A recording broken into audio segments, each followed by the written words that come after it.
Gilles Deleuze, a name that echoes through the halls of philosophy, Yeah. often sparking debates Yeah.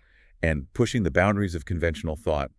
He's considered one of the most challenging but rewarding philosophers of the 20th century. Absolutely. And today, we're unpacking his key ideas Mm. and exploring why they're more relevant than ever, Right. especially for you. What's so captivating about Deleuze is that he wasn't satisfied with simply critiquing existing philosophical frameworks. He provided a new lens, a new set of concepts, to understand the world in a way that embraces fluidity and dynamism. It's almost as if he handed us a new set of lenses and said, reality isn't static, it's constantly in motion, look closer. Yeah. But to truly grasp these tools, Yeah. we need to understand where Deleuze himself came from. Born in Paris in 1925, his journey led him to the Sorbonne, where he grappled with philosophical giants like Hegel, Nietzsche, and Bergson. Yeah, and this is where his brilliance shines through. He wasn't just reiterating their ideas, he was a master synthesizer, weaving together these existing threads, finding hidden connections, and ultimately creating something entirely new in the process. His work, broadly speaking, can be divided into two phases. He initially tackled these philosophical heavyweights, offering his unique interpretations, but then his collaboration with Felix Guattari marked a turning point, leading to some truly radical propositions. A philosophical explosion indeed. And that's where we encounter concepts like schizoanalysis, Right. which we'll definitely unpack later. But let's equip ourselves with some foundational Deleuzian ideas first. Let's start with the difference in repetition, a concept that really challenges our usual thinking. Absolutely. This is where Deleuze truly disrupts our common assumptions. He asks us to reconsider the very foundation of how we understand difference. We tend to think of it as the opposite of same, right? Right. But Deleuze challenges this binary. He posits that difference isn't merely the flip side of the coin, it is the coin. It's the fundamental reality. That's fascinating. Could you elaborate on how difference becomes the driving force in his philosophy? Imagine this. Everything that exists is constantly in flux, a perpetual state of becoming. There's no fixed essence, no static identity. This process of becoming is fueled by difference. It's the engine of change. Even when we perceive repetition, Deleuze argues, it's not pure replication. Each iteration carries a subtle difference, a unique expression. So if difference is this propulsive force, how does anything hold together? How do we make sense of a world in constant flux? This is where Deleuze and Guattari introduce the concept of the rhizome. Ah, yes, the rhizome. A term that might sound like it belongs in a botany textbook, but carries a much deeper meaning in Deleuze's philosophy. Exactly. Picture a tree, a classic example of a hierarchical structure with its roots, trunk, and branches neatly ordered. Now, discard that image because the rhizome is its antithesis. Envision a network of roots, like those of grass, or even a sprawling fungal network, spreading horizontally, making connections in every direction. That's the rhizome. No fixed center, no top or bottom, just endless points of connection. So instead of thinking in rigid hierarchies, we should be thinking more like a network of interconnected points. Precisely. Deleuze and Guattari employ the rhizome as a model to understand various aspects of our existence.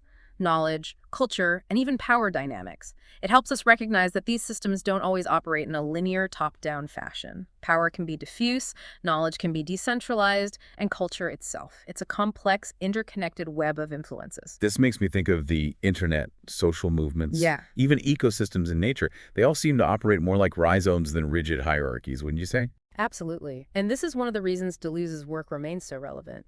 He provides a framework to understand our increasingly intricate and interconnected world.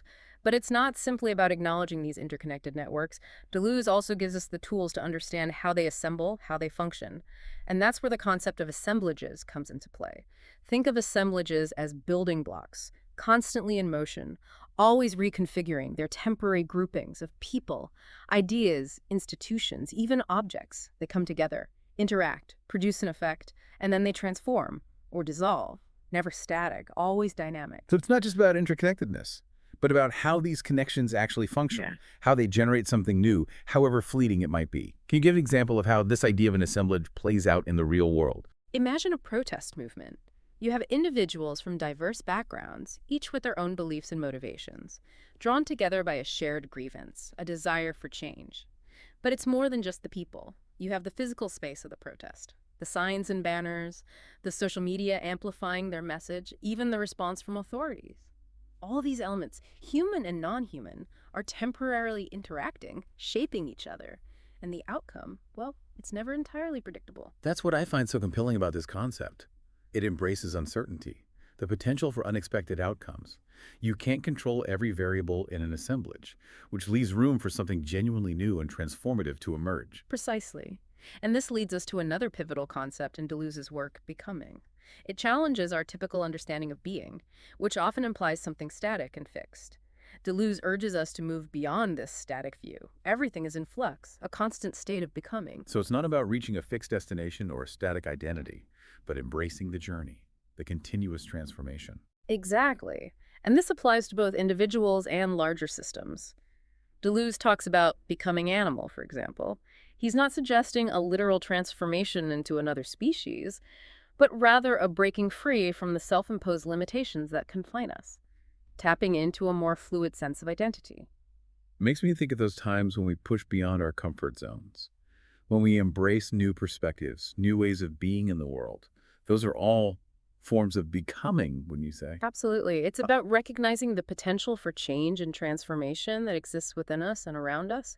And this leads us to another significant aspect of Deleuze's work, his collaboration with Felix Guattari, specifically their groundbreaking work, Anti-Oedipus.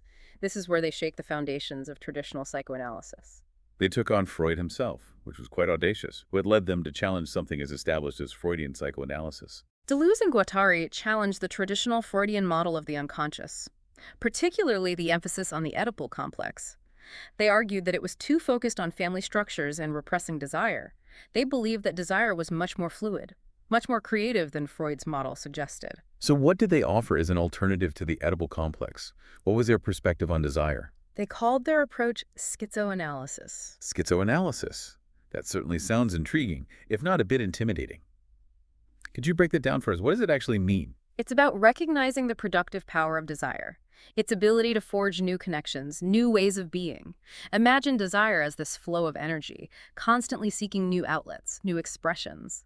Deleuze and Guattari argued that society, especially capitalist society, attempts to channel and control desire, to make it conform to predetermined structures. So instead of repressing desire, they wanted to unleash it, to let it be this force for creativity and change. Exactly. They saw it as a way to challenge not only individual neuroses, but also the very power structures that seek to limit our potential. Now, you might be thinking, this all sounds very theoretical. How does any of this apply to my life, to the real world? And that's the beauty of Deleuze's work. It's incredibly relevant, even today. His ideas have had a profound impact on various fields, particularly those concerned with challenging established norms and seeking new ways to understand power, identity, and social change. So how does Deleuze's work, with all its talk of rhizomes, assemblages, and becoming, actually translate into real-world understanding? How does it change how we look at things? Consider how we perceive power and resistance. Deleuze's ideas have been incredibly influential in fields like post-structuralism, feminism, and queer theory movements that challenge traditional hierarchies and fixed identities. You're right. These are all about pushing back against being put in a box. And his work gives us a new language, a new framework for understanding how power operates, not just top-down, but in these intricate, networked ways. For example, post-structuralism, influenced by Deleuze, encourages us to question the fixed meanings and power structures embedded in language and social norms. So it's not just about storming the castle walls anymore. Exactly. It's about recognizing the subtle ways power is woven into the very fabric of our lives, our language, our desires, and then finding creative ways to disrupt those patterns. Yeah, Deleuze provides the tools for that. He does. Think about the impact of the internet, for instance. It's a perfect example of a rhizomatic network, constantly evolving and defying traditional boundaries. Deleuze couldn't have predicted the internet, of course, but his ideas help us grasp its power to disrupt established hierarchies of information and control. It's as if he provided a map for navigating the complexities of the 21st century. And we see Deleuzian ideas everywhere now. From social movements using decentralized organizing to artists experimenting with new forms of collective creativity. It's all about embracing fluidity, multiplicity, and the ever-shifting nature of reality. Embracing becoming, as Deleuze would say. Precisely. Right. And that's what makes his work so invigorating. It's an invitation to think differently, to break free from rigid categories, and to embrace the potential for change and transformation. He reminds us that the world is not fixed, that we're not just cogs in a machine. We have the power to create new connections, new assemblages, new ways of being. It's almost as if he's urging us to step into the unknown, to explore those uncharted territories of ourselves and the world around us. This exploration, this embrace of becoming, is for Deleuze where true freedom lies. This deep dive has certainly provided a lot to consider. I think I'll be revisiting these ideas for quite some time. As will I. And isn't that the mark of a truly influential thinker? They leave you with more questions than answers, sparking a desire to delve deeper, to learn more, to continue becoming. To everyone listening, if you're feeling stuck, limited, or simply curious about new ways of seeing the world, remember Deleuze's challenge. Embrace the power of becoming. You are not defined by your past, your labels, or your circumstances. You are a work in progress, an ever-evolving assemblage of experiences and potential. So ask yourself, what will you become next?